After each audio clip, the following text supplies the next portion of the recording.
Welcome to the Global Wellness HQ family of podcasts. We are your international headquarters for resources and ideas and insight in relation to the 9 elements of holistic wellness. Join us as we interview local and international wellness experts and learn how you can implement and improve one element or dimension of wellness at a time. Our experts will share their practical tips on wellness in one of these core areas: emotional, intellectual, occupational, physical, environmental, financial, spiritual, social, or habitual. We created our family of podcasts as a resource for anyone who is looking to integrate the 9 elements of holistic wellness into their daily lives. Welcome to the show.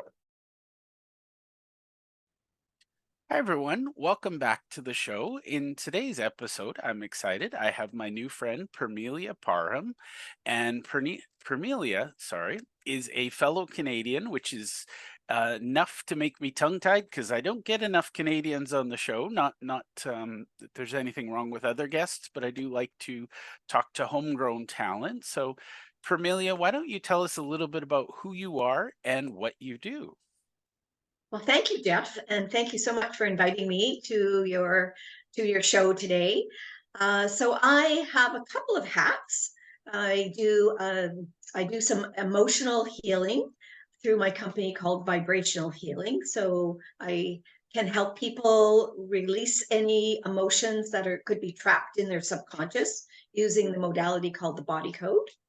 And I also have another company called the Healing Institute, which is a virtual global hub of holistic practitioners, and we are out to heal the world. I love that mission. I love the energy around it.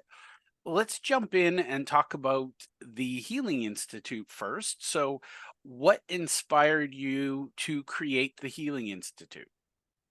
Well, that's a great question. So I live on Vancouver Island, as I told you earlier, and I live in Parksville, which is kind of in the middle of the island. And it's actually internationally known that we have this energetic vortex right here. And so I was in lots of different healing wellness shows, going to psychic fairs and things like that. And so I was looking around the town and wondering if I should actually have a building of some kind where other practitioners could utilize it. Now, just to give everybody the parameters, this was the fall of 2019. So we know what happened in 2020. And then I started to meet all these amazing practitioners all over the world as I was on these networking platforms. And it just blossomed into a virtual global hub for holistic practitioners because I really feel I've been divinely guided to create this platform for people to be well and stay well. We're all on a health journey. And so whatever I can do to help people, I'm there. And that's the reason I called it an institute, because I'm passionate about educating. I want people to be educated around health. And I want them to know that there's hope and that there's ways with our holistic practitioners of being well and staying well. I love that. And I think that's, with COVID, there was a lot of myths and misinformation and things like that. And I think people found, and that's, I've done other podcasts, but I started the Global Wellness podcast Mhm. just as a way of shining a light in the darkness and saying, there are other resources out there. So, let's talk about your journey. You mentioned that you were divinely guided. So, what does the Healing Institute look like today? I have a website, and we are looking at the practitioners. I created 5 different categories. So emotional healing, energy healing, integrated healing therapies, and coaching. So people going into the website would be able to go into those categories, find a modality that they might be interested. Maybe they've never used it before. And when you click on the modality, then the practitioners that actually have that modality pop up, and then you can connect with the practitioner. So there's a couple of different ways. We also have a search bar. So if you're having an issue with stress or sleep, you can just type those words in, sleep, let's say, and then the practitioners that will help you with sleep, their profiles pop up. So every practitioner's got a profile. Every practitioner has a complimentary session of some kind, because I didn't want clients coming to the website and then having to make a decision right away if they weren't quite sure what kind of modality, what they wanted to explore. I didn't want them to having to make a decision that had to pay for something right away. So all of the practitioners have, as I mentioned, a complimentary session or discovery call. So you can have a chat with them and find out. Most of the practitioners have more than one modality. So you want to have a chat and make sure that you're starting with the modality that's going to work for you. The other thing, Jeff, is that we are a community of practitioners, and we really truly believe in the clients as a whole person. So for the client, it's great. It's one-stop shopping. But let's say the client came to the website and they thought, oh, body code work, which is what I do. Isn't that interesting? Maybe I'll hop on Permelia's profile and I'll connect with her. So if I did a session with this person and I went, oh, yes, but they really could utilize another practitioner who does breathing and can help this person with their stress, or another practitioner who has heart math, another practitioner who's a registered clinical counselor, maybe they need that. Then we, as the practitioners, put together a plan for the client and give it back to the client. So we're looking at the whole client, and we're looking at also the root cause. Why does this client experiencing stress? Why are they not able to sleep? So they're not just coming, we're not looking at a symptom. And I think that's what has happened over the years with our mainstream medical ways of doing things, is that really, and this is how we were raised, something was going wrong with you, you weren't feeling well, you went to the doctor prescribed something. But now, with as much information that is out there about different ways to be well and stay well from a holistic point of view, I think that this is perfect timing now. I love that. And I think the holistic approach, that was one of my challenges when look at modern medicine and, again, they're doing the best they can with system constraints and things like that. But it's a lot of, take this pill and hopefully that fixes that problem. It's kind of watching and hoping that something random doesn't pop up that causes another problem. Like it's especially when it comes to mental health and Mm-hmm. wellness. There was a lot of I had some issues with concussion, and I said to one of my many doctors that happened to be a neurologist, I said, no offense, but I feel a lot like a lab rat, because they'd be like, oh, let's try this and see what happens. And I recognize that, that's the way some of this stuff works. But it's also nice to know that there are people out there who are looking at the human as a whole rather than just as an individual symptom or disease or disorder. Yes, and so I truly believe, as you said, the whole holistic way of being well is blossomed, and it definitely has blossomed online.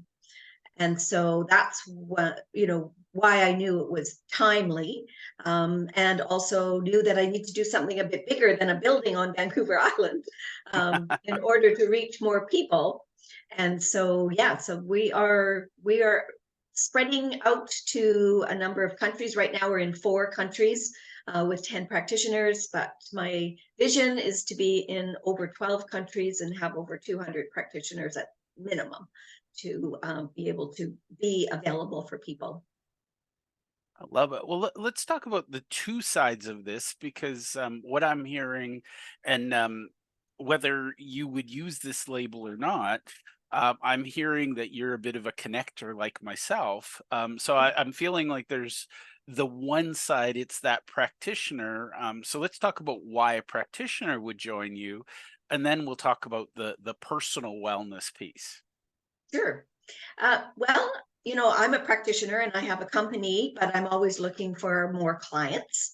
And the work that I can do, and I think a lot of practitioners realize that the work that they could do it over Zoom or do it over the phone, because we all had to kind of pivot, for want of a better word, when COVID hit.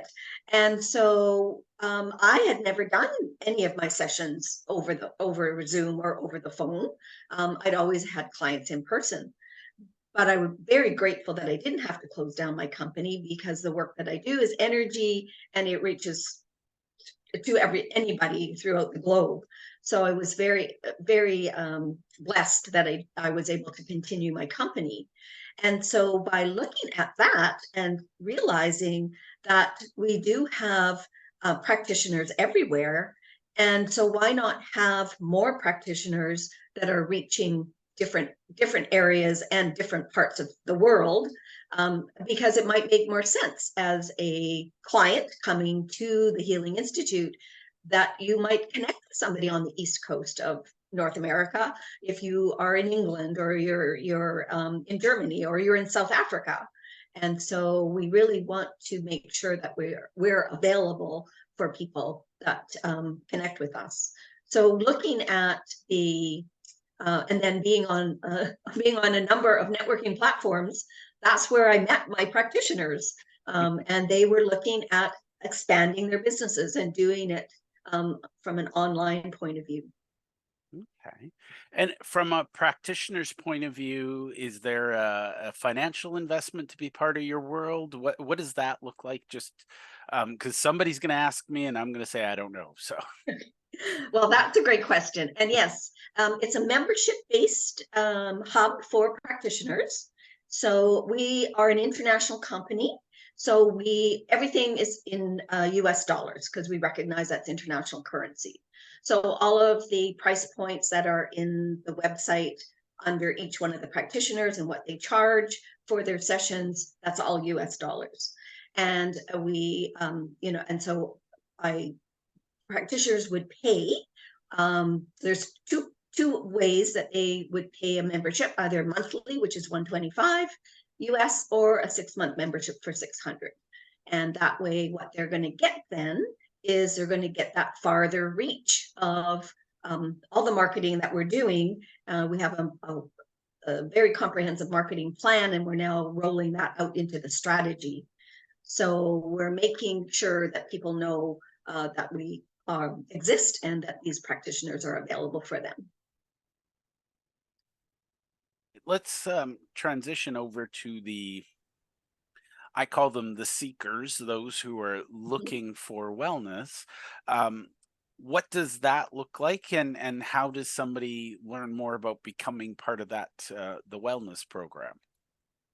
Well, we are now in the marketing phase where we are reaching, so people can find us. We've had enough. We've got some really good numbers for people coming to the website views. In the last 3 months, over 5,000 views, kind of like 60 some views a day.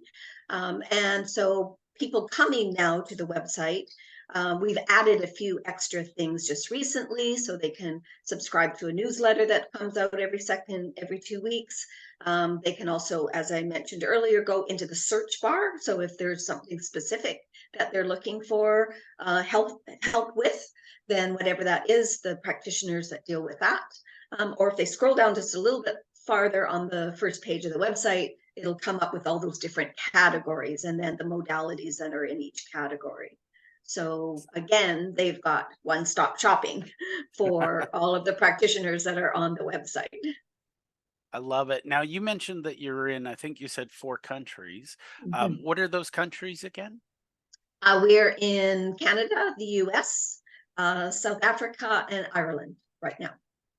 Wow, that's a nice spread. I know, believe it or not, I know some people in Ireland, and I have some people in my network in South Africa. So it's a Yes, small world when you get into the it is, isn't online it? online healing space.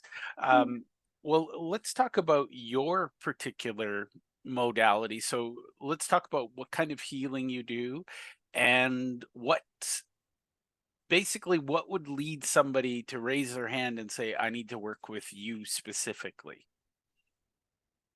So the modality that I work with mainly is called the body code, or some people have heard of it as the emotion code. It was created by Dr. Bradley Nelson. He was a chiropractor for many years. And when he started to investigate why his patients would go away and come back, he realized that it was more than just physical, that it had to be emotional. And he's a very spiritual man. He did a lot of meditating, praying around, okay, what is going on here? And what he realized was that we have these trapped emotions stuck in the subconscious. Now, again, that's not some of our education that we're taught, that our conscious brain is only really 5 to 10% of what's going on with us, and the rest is in our subconscious. We've been raised that it's all up here, it's all the conscious brain. So once you realize that, hey, there could be emotions that you might have inherited, you might have absorbed. There's one that's called prenatal, which was something was going on with your mother when she was pregnant with you, and you got the trapped emotion. I never think that's fair, but that's one of the trapped emotions. There could be a heart wall where we have a protection, obviously invisible protection that the subconscious puts up around our heart, but if those trapped emotions get stuck, then there's issues with and challenges with relationships and even success in life. So those are the different types of emotions. You could trapped emotions, inherited as well, which could go back many generations. And I often look at 2 and 3 generations because we've been raised by grandparents who went through the war and the depression, parents, some of our parents, some of our parents fought in the Second World War. My father, for example, he was in the Canadian Navy, and he was a British subject. So he went and joined as a boy seaman in the British Navy and then transferred to the Canadian Navy. And then in the 50s got sent to the Korean conflict, which that's how they call it now, Yeah. twice. So there's a lot of those emotions that those generations didn't talk about. It wasn't right to talk about. You just stuffed them down. Well, if we've inherited them from our ancestors, then that's when they're going to manifest into dis-ease. And so we really need to look at what those are. And that's the work that I do is depending on what the client wants to work on. If they want to work on physical, emotional, mental, or spiritual issue, then we look at these emotions that could be stuck in or trapped. Dr. Brad calls them trapped in the subconscious. And we have a process that we go through where we release them out of the subconscious. Now, just about all of my clients either want to have a nap after we've released these balls of negative energy. Sometimes after 20 minutes or a half an hour, you might have 20 of these balls of negative energy that are released out of your body as well as your subconscious, or they feel tingly or they feel lighter. So those are some of the results from doing the body code work with me. I also have a couple of other modalities that I work with that I was taught over 20 years ago when I was studying under my teacher when I lived in Edmonton, Alberta. And one is releasing these beliefs. Now we get raised with limiting beliefs or beliefs that can be limiting to us. And we need to re-examine them and go, okay, well, this doesn't fit for me now that I'm an adult. So there's a process I take people through to release that belief, but also to incorporate a new belief. And then I have another session that I do for people who believe in past lifetimes. Not everybody does, but if you do, we sometimes bring that energy from that past lifetime into this lifetime. So if it's negative energy, then we don't want to have it in this lifetime. We want to release it. I love that. And I think, it's you use the phrase this doesn't fit anymore. And I think that's one of the challenges. People think, whatever the energy is, they think I picked this up, I need to carry it. And sometimes in my world, it's as simple as, I'm going to set this down. I'm going to let this be. And I think that makes a big difference in a lot of ways when you can let things go and choose to carry them or not carry them. Is that a fair comment Absolutely. in Absolutely. Yeah, absolutely, Jeff. And I believe that we always need to be curious. We always need to be asking questions about, well, why am I not feeling well? It could be that you're emotionally not feeling well or you're physically not feeling well. And the work that I've done over the years, I know that when you're emotionally not feeling well, that can turn into physically not feeling well. And so you have to say, okay, well, why is this happening? What happened, why all of a sudden now? And you may have a thought that's going through your mind again and again and again.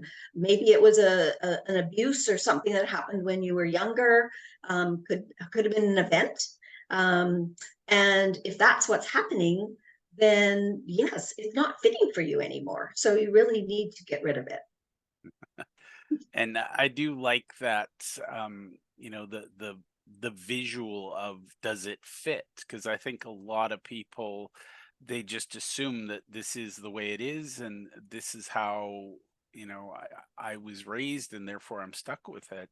One of my comments, I'm not a big fan of traditional therapy where you just sit and talk about your childhood, because at some point you're just reliving whatever trauma was there.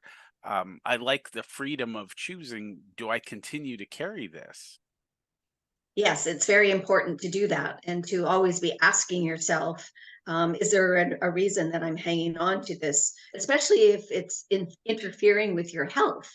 So you want to always be asking that question about, is this really something I need, or is this something that was passed down to me? And I'll give you an example. So my grandmother, that I'm actually named after, so we're quite, I mean, she's no longer with us physically, but we're very connected. I grew up with her. She was very vocal and about the fact that anybody who was wealthy was greedy. So that's how I was raised all through my young childhood up until I got into my 20s. And then I was like, you know what? I'm meeting some people that are very wealthy and they're not greedy. Like they're very generous with their money and their selves and what they can do. So I had to really rethink that. Okay, so that was a belief that I had been raised with, but as an adult, it didn't fit for me anymore. So that's just an example, a small example of how we need to rethink those beliefs that were raised. And it's not just our family, it's society's has a lot of input, even friends that we've grown up with. So yeah, it's always a good idea to be curious and ask questions. And a friend of mine, he teaches that, we have this conditioning that we just accept and we don't ever stop and ask, is this mine to carry? And, just as an example, if we talk about your grandmother, the world she lived in literally doesn't exist. I mean, I can't fathom going back, to my childhood and how simple things were. And, I talk to my kids about, when I was a kid, we'd lay outside and we'd watch the clouds and we'd look for shapes. And they're like, that's so boring. Can we go play a video game? And We it's didn't it have those when we were growing up. And you're cloud right, watching was what you did yeah, when you didn't have video games. my grandmother's world doesn't exist anymore. I mean, my grandparents lived in northern Alberta in Thorhill. You might recognize that Yeah, small center. And my grandmother, her very first home was a sod hut. So, there's no way anybody's going to live in a sod hut now. not on And so purpose. she only had, yes, she only had the parameters of her own existence and her own beliefs. So I'm sure she was trying to instill certain things in me to not be greedy, Yep. but you have to always re-examine what those are. And I think that's the thing. We as children, and I want your opinion on this because I'm fascinated by it.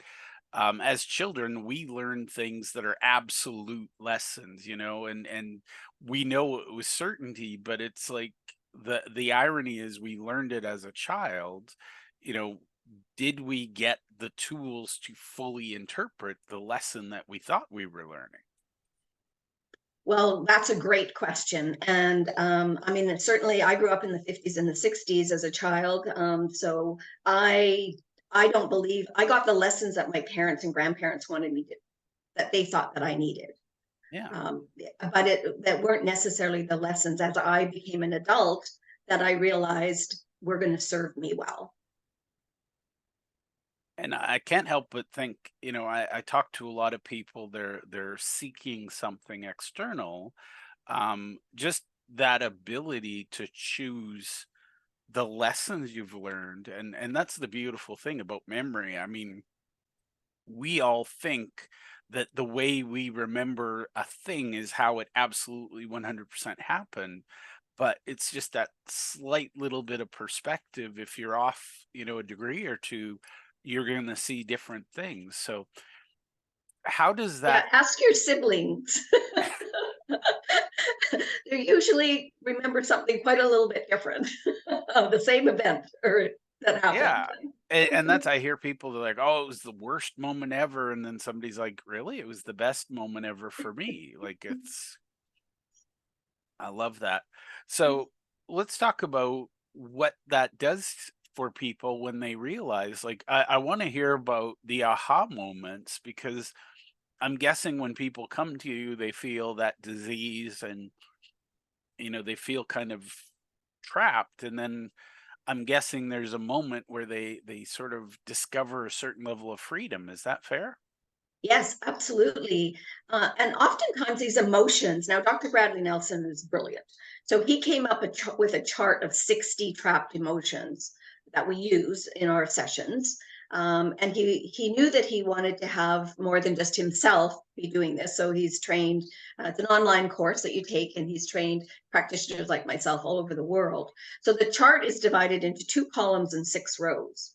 And so when we muscle test to find out which emotions need to be released. And so when you get into that block, there's only 5 there. So it's quite fast. We can do it quite fast. Oftentimes I find with my clients, the the emotion, it's been there, but I now we've brought it out of the subconscious into the conscious brain. And so now they can make a rationalized decision about, oh, okay, well, all right, I remember feeling that anxiety or panic, or fear, whatever it is, the emotion that comes up for them. I remember feeling that. And then when we find out what age they were when that emotion got trapped in their subconscious, it could be around an event. Now, that's all we need to know. We don't, it's not talk therapy, so they don't have to remember. And if they don't Mhm. remember, that's fine. But we still release it from that age. So we release it out of the subconscious, and then we find what age it was. We release it from that age because it's all energy. And so energetically, we don't want to keep any of that emotion around. And oftentimes that's when consciously they go, oh, right, okay. As a matter of fact, I do remember that incident. I remember feeling, I was going into grade 7, and I was going to a new school, and I didn't know anybody, and I had all this anxiety and fear that I wasn't going to be liked. And, it's something that they do remember, and they realize that that's when that emotion got trapped. And so once we've released it, and not to say that once you release it, it's gone. Sometimes there's layers. I use the analogy of an onion.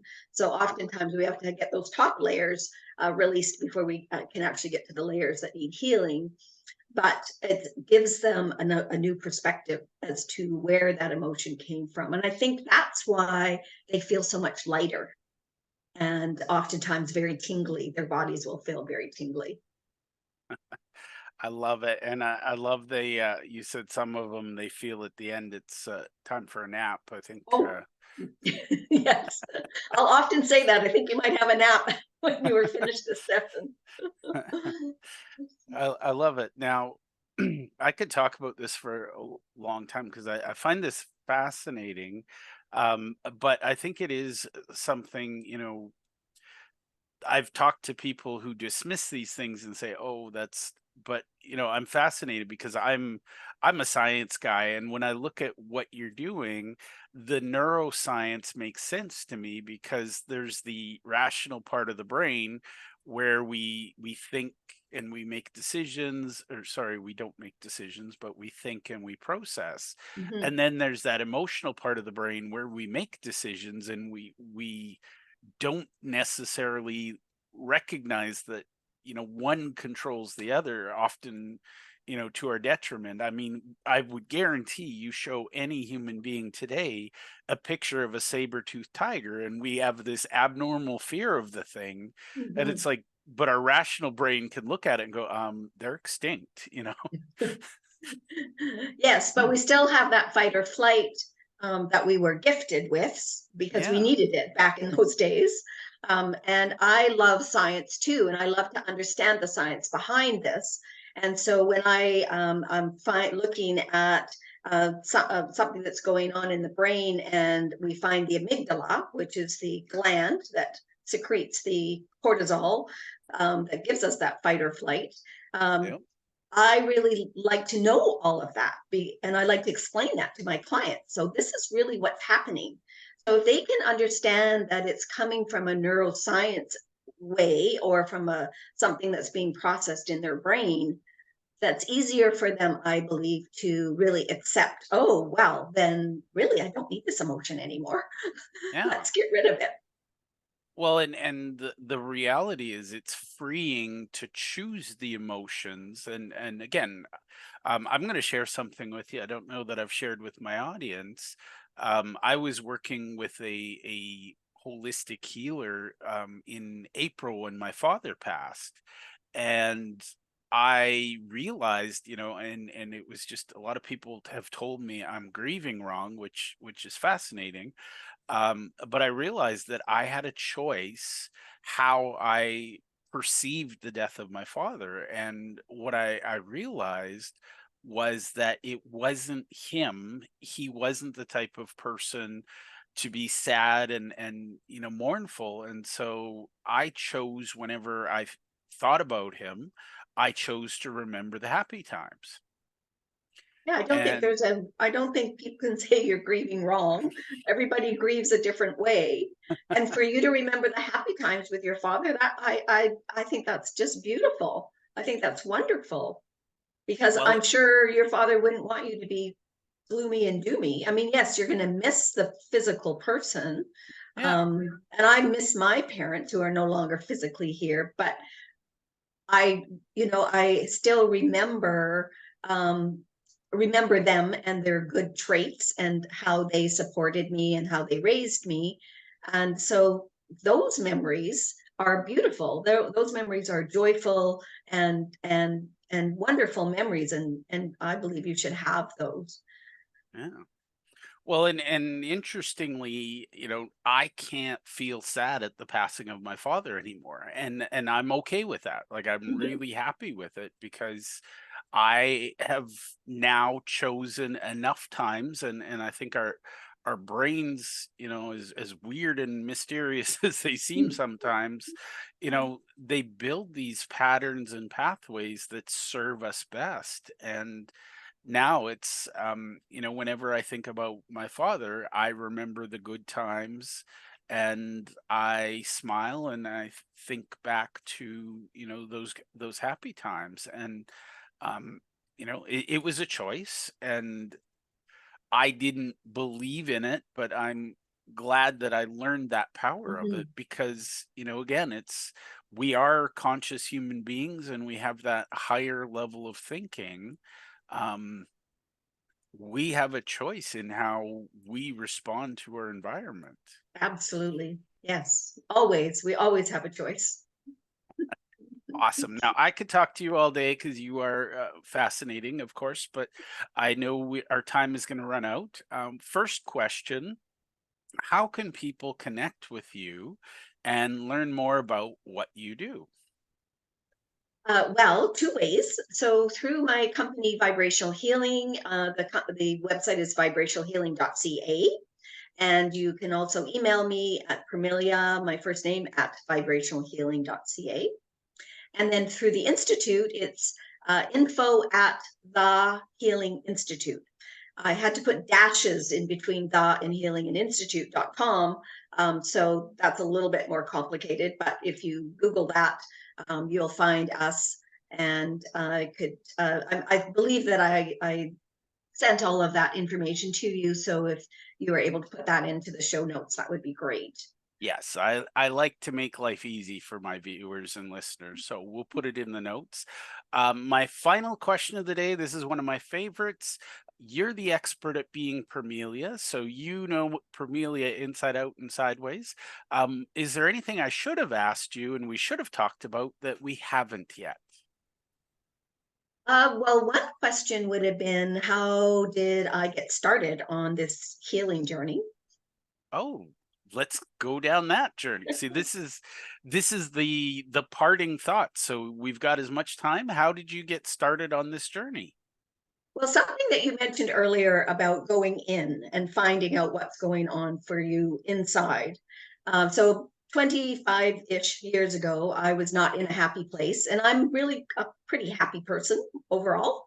And so I knew that I had to find out why I was unhappy. Now, I lived in Edmonton, where you live, had an event planning company. So I had a company, wasn't anything to do with the healing. But I was able to meet, I knew I needed to do some introspective work. And so I was very fortunate that I was introduced to this woman that I ended up studying under her for 8 years. And she was the one who gave me the language. She taught me about vibrational healing. She taught me about energy. She taught me about emotion. She taught me about realigning our belief system or healing past lifetime energy. And I'm so grateful to her for being able to teach me those modalities that I then incorporated them into who I was as a person. Still didn't start my company yet, even though my teacher, she said, you're going to, when I was moving back to Vancouver Island from Edmonton, she was like, you're going to do something like this out there. And I was like, excuse me, I'm going to what?